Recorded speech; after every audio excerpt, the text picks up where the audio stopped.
Hi, my name is Jake Urban, and I'm coming at you from the Jackson Hole Outdoor Leadership Institute. And here's another quick tip to help you live better in the backcountry.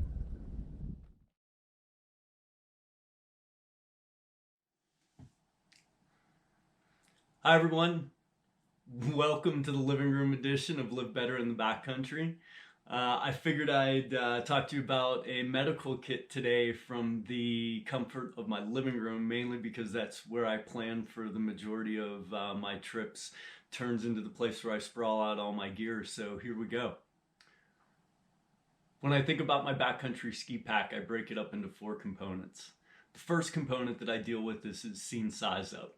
Scene size up, yeah, it's the idea of we're taking care of ourselves first and then the patient second.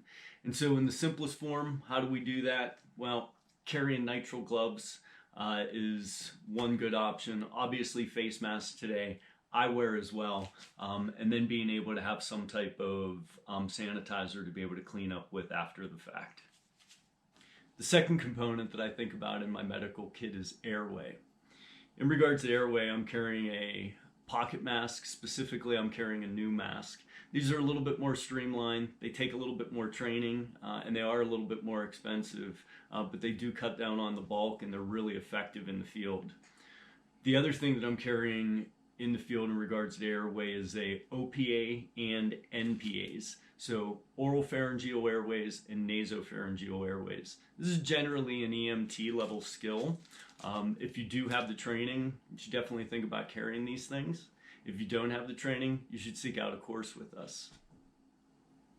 The third component that I think about in regards to my medical kit is bandaging and bleeding. This also includes splinting for me as well. Starting off from the very basics, I just carry a handful of Band-Aids for minor cuts, scrapes. I'm also carrying some steri strips in the event that we have a laceration that we would like to suture up. I carry a little bit of Cover It as well. This stuff works well as just a cover-all in terms of wounds, being able to kind of close things up. I also carry a triple antibiotic as well, just a little bit for those wounds that we're worried about a little bit of an infection in the field. For the more serious wounds, I do carry a handful of gauze pads. I also carry an ABD, and then I also carry a maxi pad, which arguably has multiple uses.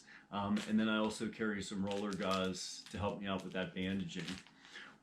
I carry a small set of trauma shears as well to be able to cut clothing in the event that we've got to get down to the skin to be able to manage an injury.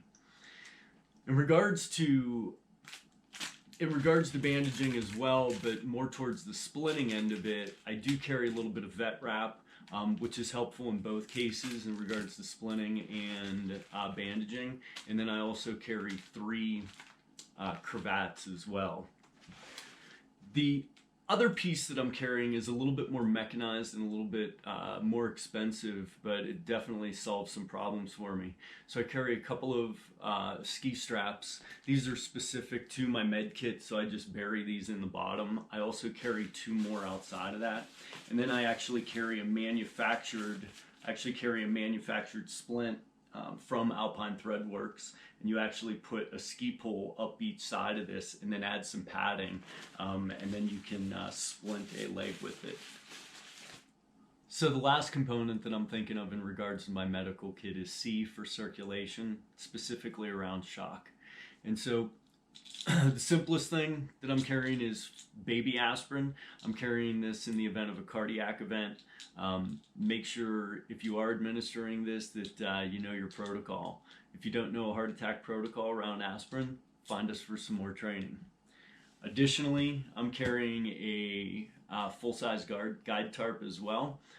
This thing has a triple use for me. I'm able to use it as a bivy. I can also turn it into patient packaging, and then I can also turn it into a rescue sled as well. And then the last thing in regards to circulation that I'm concerned about is an external heat source. And so I'm carrying a handful of body warmers and hand warmers in order to apply to the patient in order to create external heat. We applied these to the chest, armpits, into the crotch, down onto the feet. Just make sure you're not putting them on the right next to the skin, so they're above the lowest layer. Folks, thanks for watching. If you've got any questions, please feel free to leave them in the comment section below. And don't forget to hit the big red button and subscribe. Keep it safe out there and keep living better in the backcountry. Be well.